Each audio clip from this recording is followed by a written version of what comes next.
update. Am I the a-hole for refusing to give my daughter back to her biological mother? Original post. To avoid confusion, my daughter Millie, 14, is biologically my niece. So what happened was, years ago when Millie was about 3, my sister/her mom Layla, 38, left to work in another country, leaving Millie in my 44 male care. Millie's father died before she was born. Layla had promised to send money for me to take care of Millie and that she'd call and visit as often as she could, until she could take Millie to live with her permanently. After she left, she called probably 3 times in the first 2 months and then went AWOL. For years, I'd tried to find out what happened and assume the worst, only to hear from one of her friends a couple of years later that she got married to someone else and has an entire new family. I was heartbroken because Millie would ask when her mom was coming back, and I never knew what to say except soon. But even she grew tired of it and realized when she was about 8 that her mom wasn't coming back anytime soon. That's if she was coming back at all. Because of this situation, me and my wife were granted parental rights to Millie, and she couldn't have been happier that we were officially her parents. Well, what do you know? After 11 years, Layla finally graced us with her long overdue return last week, along with her new very wealthy family and 2 children. Most of my family was happy with her return, but me, my mom, dad, and my wife were nothing short of furious. She tried to explain, but all that we heard was I abandoned my own daughter and made a new family. As if that wasn't enough, she practically demanded her daughter back. Mom and dad weren't having it at all, and told her that Millie belongs with me and my wife, and that she no longer has any right to her. Welp, there she goes, screaming at me about stealing her daughter because I was infertile. And to hear that coming out from her mouth hurt me in a way I've never been hurt before, to the point where I cried and left. Me being infertile's always been my weak point, and for her to casually bring it up like that despite being my sister, broke me. For the next days, I prevented her from contacting Millie, and I haven't told her that Layla is back, because I'm scared I will lose my daughter. I'm a human being too. I get attached, especially to someone I've had to raise, that too out of my own pocket. Not that I'm complaining. I believe Millie's my daughter, and I can't let her go back to the very same woman who abandoned her. Does this make me the a-hole? Now for the top comments before reading the update. Not the a-hole. She did nothing to raise her for past 11 years, and your parental rights are legal. With that said, Millie's about 14 now, so perhaps the better way is to ask for her opinion and who would she prefer to stay with. As much as this was my biggest fear, I guess it's only fair she gets to make the decision. I was leaning towards everyone sucks here, but this comment about letting your daughter choose make you absolutely not the a-hole. Your sister is cruel and selfish. She will certainly go behind your back, and I'd even bet she would lie to your daughter about you blocking contact for all those years. Show that you're the honest parent. Be approachable, and I'm sure you'll get the outcome you want. Good luck with it all. How the heck could OP suck here? I guess raising a child for 11 years and then giving her to a parent that abandoned her once is a good idea? Seriously, what the actual heck? Not the a-hole. You are her parents. If the state has granted you parental rights due to child abandonment, you are her parent. If your daughter wants to see her biological mother, I wouldn't prevent her from doing it at the end of the day. However, you are still her parent. Edit. I'd like to thank each and every one of you. All your criticism is valid, and I really appreciate you guys for making me realize that I might lose my daughter by keeping the return of her mom away from her. I'd also like to apologize for the way I phrased some of the things. By no means do I think of my daughter as some possession. She is her own person and doesn't belong to anyone. As such, I've changed the phrase belong to belong with to accurately represent what was meant. I love you guys for all the support you've given me, and I definitely will consult a lawyer. Me and my wife have agreed to tell Millie about her mother tonight, and we will make sure it's all about how she feels and not about us. Now for the first update. I would like to apologize for not responding to the comments and messages I've received lately. Things have been tough ever since we told Millie about Layla's return. After all the support and advice, you deserve an update on the situation. I don't even know where to begin, really. Everything has been a mess. Way too much happened the day after we told Millie. Since there's no word limit here, I'll try getting into as much detail as I can. That night, we told Millie that Layla had returned, and for a good few minutes, she was looking at us, as if waiting for us to say we were joking. But after she realized we were not, she broke down into tears and it hurt. Of course, she wanted to know more, and though we were hesitant, we ended up telling her about Layla and her new family. I had never seen her that furious. She was all over the place, throwing stuff around, and we let her because she needed to let it all out. For the night, she refused to talk to me since I should have told her the moment she came back, and my wife stayed with her for the night. Her anger subsided by morning, and we patched things up. At first, she wasn't sure if she wanted anything to do with Layla, but we let her make that choice, and she wanted to see her. And oh, so God help me with that woman. We set up the meeting for Millie and Layla, but she brought her entire family to the house, along with her expensive gifts, and everything went downhill from there. I need to mention a very important part that should have made Layla realize she truly abandoned Millie. Along with the family was her sister-in-law Tanya, who's about the same age as her. When both of them entered, Millie could not even recognize who amongst them was Layla, and they looked worlds apart from each other. I had hoped that was enough to convince her to see what she did, but she carried on and pointed out that she was Layla, all while attempting to get close to her, even when Millie was clearly distancing herself. It got so bad that my wife had to come in between them, and her husband had to pull her away. That's when she started yelling at my wife for coming in between her and Millie, also accusing my wife of replacing her. What was there to replace? She was never there to begin with. And wow, what a first impression she made to the kid she abandoned. Millie became infuriated once more and things were said.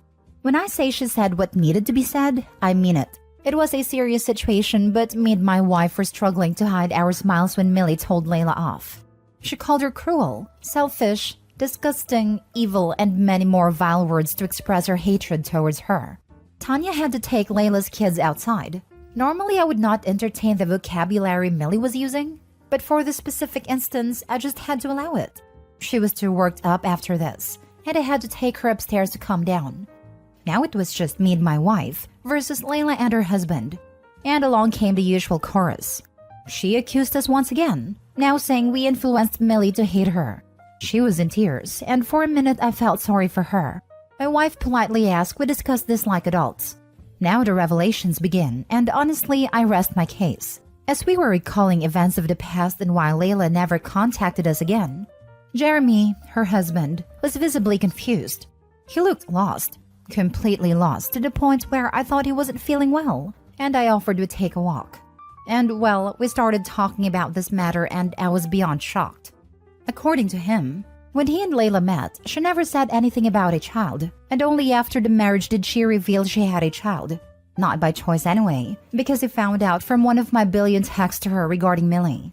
She further lied and said my family forced her to give up her child to me because I was infertile and desperate for a child that shared blood with me.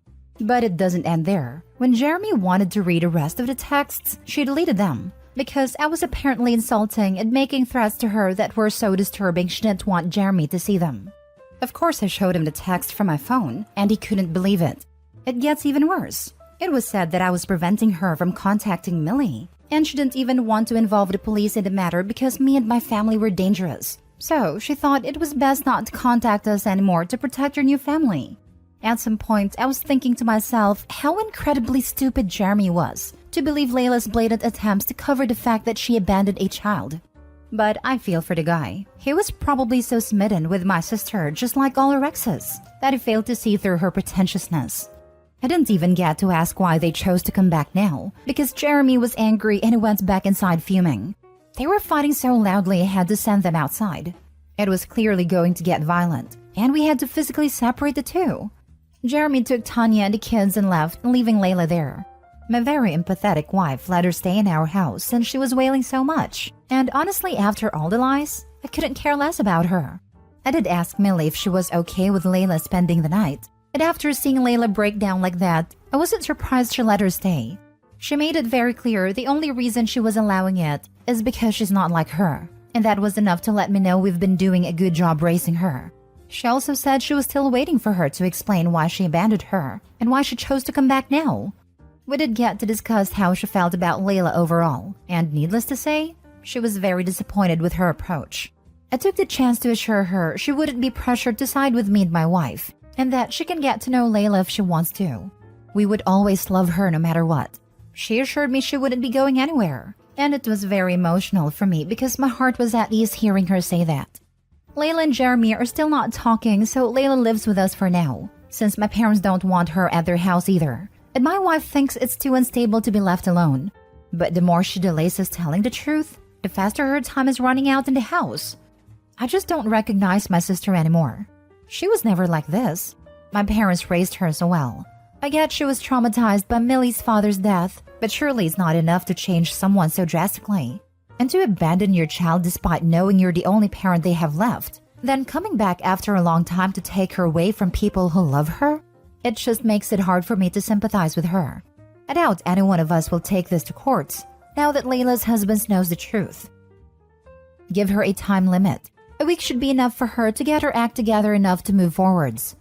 Any longer than that, and you would be actively harming your daughter by having her around. Good luck on your next moves. Oh, don't worry about that. She has until tomorrow to answer Millie's questions. She can come up with the most saint of explanations, but the lies that she told her husband and his family will be her downfall. I know for sure nothing she says will ever convince Millie, and I did tell Layla that I'll drag her out myself if she doesn't leave tomorrow regardless of the explanation, and I would have the abandonment charges pressed against her. I just hope it doesn't come to that, and she just apologizes and peacefully exits our lives, because even now, I still haven't heard a single sorry from her. I can see she's taking advantage of my wife's empathetic nature, but I'm going to end it. Now for the final update. I've been noticing a lot of traction for my updates, and I can see you all want an update. As for the text messages, I've always kept them over the years ever since Layla went AWOL. They weren't just on one platform, but a lot more others. It was also advised by our lawyer to keep them, and that's how we also got Millie's custody. I know from the reader's perspective it seems everything happened fast, but I assure you it didn't. But I have to apologize. I cannot give you a detailed update about Layla's answer, at least not on a post. Yes, it is that bad. Layla's secret is only between me, my wife, and her. She told Millie it was because of her mental stability, but that was only surface level. Millie did tell her it was great that she eventually came back for her, but things are better with her gone, at least for now. The real reason would crush my daughter. We can't tell her until we're sure she can handle it, but I don't see us ever telling her something as horrible as this. Now I know my sister is dealing with her unresolved trauma that has made her the horrible person she is today. She has left, and I made her swear to never come back, but I know better than to take Layla's words for things, so I had to make sure in my own ways. I didn't do anything illegal if that's what you're thinking. Jeremy did come back before finally leaving to apologize to Millie about Layla's actions, and told her she's always welcome at his home and can get to know her half-siblings if she wants to. I don't know what will happen between Layla and Jeremy, but for her sake, she had better lie herself out of this one too, because if she tells Jeremy what she said to me, she might not even see her other kids again. But then again, it would be good if the kids are raised by Jeremy and not Layla, until she has seen a psychiatrist. I don't know how to feel about Layla now, because on one hand, I can see she's dealing with heavy unresolved trauma that needs professional intervention. But on the other hand, no mother feels the way she feels about my daughter. I am by all means going to delete this update after some time. Edit from a reposter. I heard back from Opie. Since he was not wanting to share the real reason Layla abandoned her daughter, had messaged him to make sure it would be okay to add this final update into this post, since it might result in a barrage of requests to hear what happened. He told me it was okay, because he was about to delete everything anyway. He did share Layla's story with me. I will tell you that Millie was not the product of an assault, as so many in the comments assumed. I asked how Millie was doing after all of this. He said she was handling it really well. I'm pasting this reply about Millie below. My daughter is much better than I thought she would be. Her life and daily habits haven't been affected, and we're moving on as a family. Poor Millie. I can't even imagine how traumatic this whole situation is for her. And for Jeremy and his kids too. I don't understand how Layla thought she could swoop in and play mom to the child she abandoned, or how she thought she could get away with all the lies. In Layla's mind, Millie's still a 3-year-old, because when Layla left, she froze the image of the 3-year-old in her head. Yes, she knows she's aged, and she's 14 years old now, but she still thinks of her as more or less the same person she abandoned 11 years ago. 3-year-olds adore their parents. They love them unconditionally, and when parents inflict trauma on their kids, the kids don't stop loving their parents. They stop loving themselves. You see this in child services cases. Young children will lie, gloss over, and scheme to protect their parents so they can stay with them, even when the parents are harmful and neglectful. Instead of telling a teacher, an 8-year-old will go full mom mode and care for their baby siblings, make sure everyone eats and house looks presentable, and never tell a soul out of fear of being taken from a violent alcoholic parent. That kind of mindset in Millie was probably very present when Layla left. Millie asked for her for years. However, Millie's 14 now, no longer a young child, not clouded to her mother's actions, and she can see Layla for what she is now. If Layla had come back when Millie was 5 to 10 years old, she probably could have had either partially or fully the reunion she had envisioned. Layla just didn't realize that the toddler she left is long gone, and in her place is a clever young woman ready for some answers. When parents inflict trauma on their kids, the kids don't stop loving their parents. They stop loving themselves. As someone severely mistreated by her parents, this comment stuck a needle in my heart and made me tear up. You are so right. It took me so long to love myself over the people who willfully broke me. Thank you for this poignant assertion. I'm sorry. I have a son who is a toddler. He thinks the sun shines out of my rear end. Want to be adored like a celebrity, but don't have any marketable talents? Become a parent. My son thinks I am the finest chef, the funniest comedian, the most beautiful and smartest person, and the kindest, most wonderful human being in the world. Sometimes I need to do things he doesn't like. Like today, he could hardly breathe because he was so snotty, and I had to briefly pin him to safely scoop it out with a Q-tip. When the snot has been cleaned up and I have let him loose to do what he pleases, and what does he do? He crawls into my lap so I can comfort him, because his mind works under the assumption that I am so kind, smart, and wonderful, that whatever I do was either necessary or he deserved it. When normal people see the way a child loves and trusts, the normal reaction is to break your own back to protect them from pain, hurt, and suffering. Whatever they did, it wasn't your fault. You didn't deserve it, and the blame lies on them.